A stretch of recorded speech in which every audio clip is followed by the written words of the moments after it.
za Kishki TV. Tuanze kulizungumzia rafiki, tunawatazama wa Tanzania maono yao, lakini tuangalie nidhamu ya fedha ni kitu gani kwanza?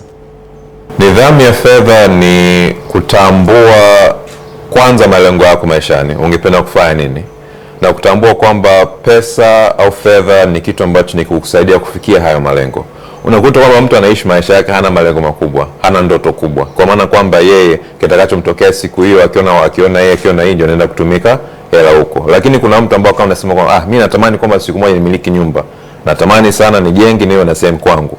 Kila pesa anayopata mawazo yake sio kwenda kukimbia kuitumia, ni kwa ajili ya kuweka pembeni kuweza kufanikisha hilo lengo kubwa kwa mbele. Sawa? Hiyo ni aina moja ya nidhamu ya fedha. Nyingine ni kuelewa kwamba fedha ina kazi gani. Watu wengi kwa mafunzo waliopewa au kwa elimu waliopewa au niseme kwamba kwa mifano walioona, kwa sababu wengine sio kwamba umekaa wamefundishwa haya mambo, ni kwamba kazi ya pesa ni nini? Kazi ya pesa ni kukusaidia kuzalisha pesa zaidi, sio kutumika, sio kwenda kuwasaidia wenzie, sio nini. Kwa sababu sawa, kutumika unahitaji kula, unahitaji kulala, unahitaji kupata nguo, hatukatae. Kuwasaidia wenzie ndio, wazazi wanaweza kuhitaji msaada, unaweza kuwa na dogo zako, kwa watoto wako au mke, watoto nini, unahitaji kuwasaidia, haya hatukatae. Lakini hiyo sio kazi kuu ya pesa. Ukitambua kwamba kazi kuu ya pesa ni kwa kuzalishia pesa nyingine, ndio utaanza kuwa na mawazo kwamba mimi hapa ninunue viwanja sehemu fulani ili niweze kupata faida baadaye miaka 3-5 nikiamua kwenda kuviuza, au mimi hapa nianzishe biashara fulani ambao hii pesa nilionayo itakuwa mtaji kufanya biashara, kunizalisha faida ambayo itakuwa pesa zaidi kufanikisha mambo mengine. Kwa hiyo ukielewa vitu viwili, kwamba unahitaji kuwa na malengo makubwa maishani, kwamba unataka kuwa sehemu fulani hivi na pesa iwe kusaidia kwa hiyo malengo, na pili, malengo yako nyingi yanahitaji fedha zaidi, kwa maana kwamba utambue kazi ya pesa ni kuzalisha pesa zaidi, utashia kufikia malengo yako. Mr. Victor atakusaidia hapo. Naam. Tunawasikia wataalamu wakituambia kwamba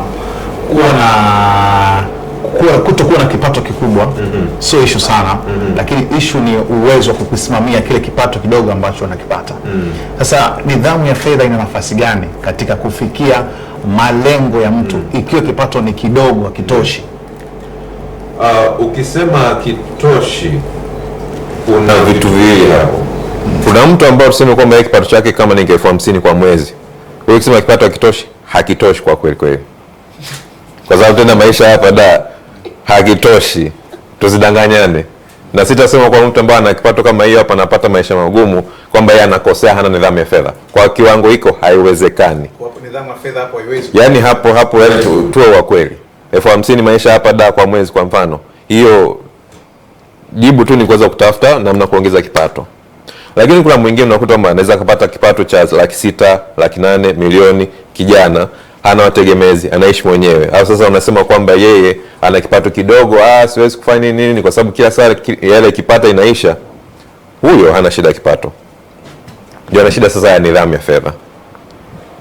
Na kwenye nidhamu ya fedha kama nilivyosema hapo ni kwamba hana malengo makubwa, anafanya nini? Wafikiri huko mbele kwamba anataka kuwa na misingi au maisha kwamba aina 1, 2, 3, 4, hajui. Yeye anaishi anavyoamka, siku mpya ndio anaishi, anaenda kula, kwenda hapa kuzura, kufanya hivi hapa, siku inaisha anarudi kulala. Yaani anaishi maisha kama anapelekwa tu na upepo. Sawa? Kwa nidhamu ya fedha itaanzia pale ukiwa na malengo. Ukiwa na malengo sasa niweza utahitaji kukaa. Kwa sababu mtu ambaye hana malengo umwambie kwamba aache kutumia hela inakuwa ngumu. Nimwambie kwamba wewe umezoea kula hivi au umezoea starehe hii au umezoea kufanya hivi, kumwambia kwamba aache hivi vitu, aseme aache kwa nini?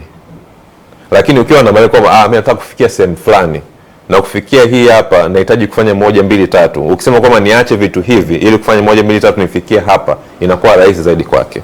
Unasema mimi nanyima pesa zangu, mimi ndio biashara ndio. Sasa unataka kuwa maskini au unataka kufanikiwa?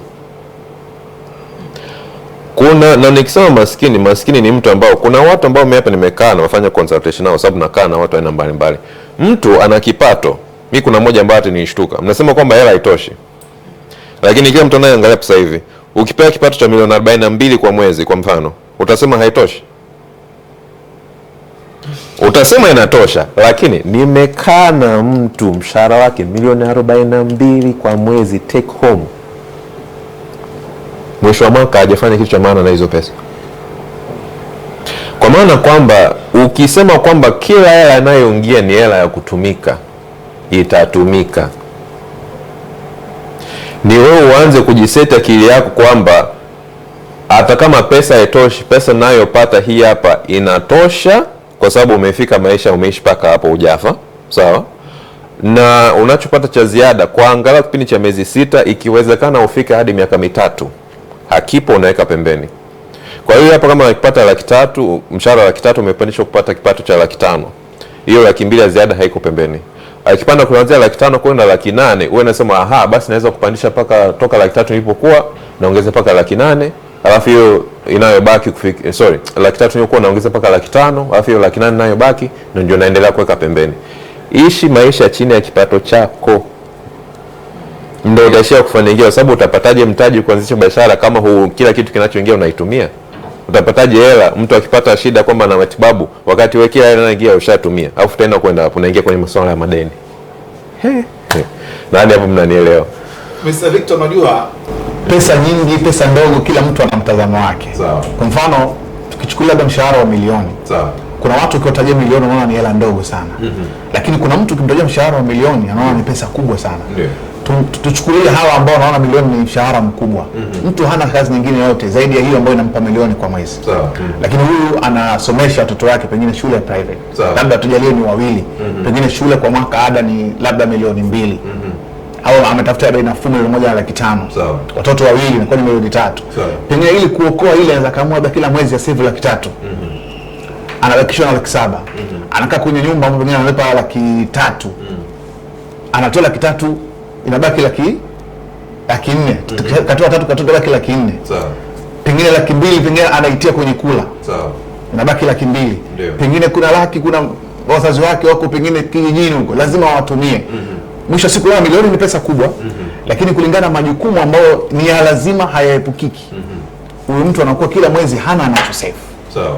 Huyu naye anakuwa ni nidhamu ya fedha hana, ama milioni ni ndogo, ama maisha zaidi ya kiwango chake cha fedha. Hii watu watanichukia. Watu watanichukia, lakini siku nyingi tunasema kwamba ukweli ni nini? Mchungu. Huyu anaishi maisha ambayo hayanai kipato chake, ndio maana anapata shida. Kwa maana kwamba kila hela anayoingia ana sababu hapa. Haya, watoto wanahitaji kusoma, hatukatae. Watoto wanahitaji msaada, hatukatae. Watu wanahitaji kula, hatukatae. Lakini haimaanishi kwamba kila kitu hapo lazima akichukue kipato chako kote. Kwa sababu huwezi kuniambia kwamba huyu anavyofanya huyu kwa maisha mfano uliotoa, hamna mtu ambaye anajitahidi kwa kutimiza hayo kwa kipato cha 700,000 kwa mfano. Kwa kipato cha 500,000 kwa mfano. Wapo au hawapo? Nataka kusema kwa mimi hapa kwa mfano, mimi hapa na milioni 1 yangu ambayo nafanya 1, 2, 3 hivi 5. Hamna mtu mwenye 700,000 ambaye anaishi maisha kama hii. Hamna mtu mwenye 500,000 anaishi maisha kama hii. Ukisema ukifikia hivyo unajidanganya. Kuna watu kadhaa. Nikupe mfano, kuna watu kadhaa ambao nawajua. Sawa? Ambao wao walilazimika kwa sababu walipitia kipindi kigumu. Sawa, walilazimika kupunguza maisha yao, na moja hapo vitu walivyofanya hadi kuwatoa watoto shuleni ambao kwa gharama ambazo zilikuwa za juu kulingana na kipato chao kupeleka kwenye sehemu ambao kuna unafuu. Walilazimika kufanya hivyo. Kuna wengine ambao wanasema kwamba nyumbani kusaidia walikuwa namtegemea sana mmoja, kwa sababu mmoja alikuwa na uwezo mzuri wa kifedha. Kwa alikuwa mtegemea sana kusaidia kwa wazazi pale nyumbani. Akayumba. Kwambia kwamba akaambia jamani, mimi hapa uwezo wangu ambao zamani nilikuwa nachangia hivi, hii hapa haitawezekana. Mimi nitakachoweza kusaidia ni hii hapa. Kwa hiyo hii gap tafadhali naomba mpanane mjue namna nyingine ya kuweza kupata hiyo kitu. Lakini watu hawataki kufanya uamuzi huo. Wana set standard kichwani kwamba lazima wafanye kitu kwa level fulani, lakini maisha ikiwalazimisha, kwa mfano kama yeye mtu wa milioni 1 kwa mwezi, akipoteza kazi, akiachishwa kazi, alafu baadaye akaenda sehemu nyingine ambao ana kipato ambacho analipa 600,000. Unasema maisha yataendelea? Yataendelea. Lakini sasa ndio hapo kuna vitu vingine ambao either maisha yakuletee shida ili ujifunze ubadilike, au mwenyewe ujipe shida useme kwamba mimi hapa nitajibana, nitafanya hivi kwa kipindi cha miaka fulani, miaka 1, miaka 2, miaka 3, Baada ya hapo naamini kwamba nikitumia muda huu vizuri nitaweza kupata hela, kipato cha kuweza kumudu kila kitu ninachokitaka. Lakini uamuzi mgumu, sikatae. Ni uamuzi mgumu, lakini sasa wasomeshe pengine shule zipo za kawaida. Kwa sababu milioni 1.5 Dar es Salaam shule zipo. Sidhani kwa sasa hivi kama kuna shule private ambayo ni chini ya milioni.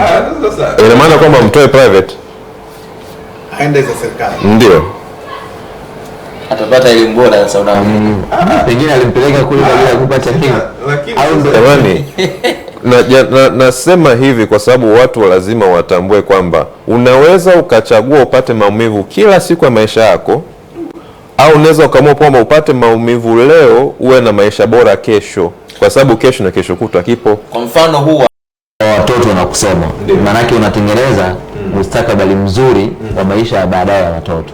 Sahihi. Sasa ukiwatoa ukiwarudisha huku inawezekana ukawa sasa unatafuta balance ya kwako uishi kwa maisha ya balance, wakati huo pia unaharibu maisha ya baadaye ya watoto. Miaka miwili, miaka mitatu, sijasema kwamba wasomeshe serikalini au whatever kipindi kizima, hapana.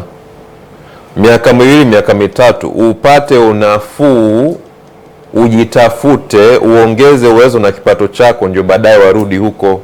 Sawa, naambia muda wetu hautoshi. Zainab Doto anasema mashallah, mada nzuri sana. Kishki TV, nuru ya dini yako.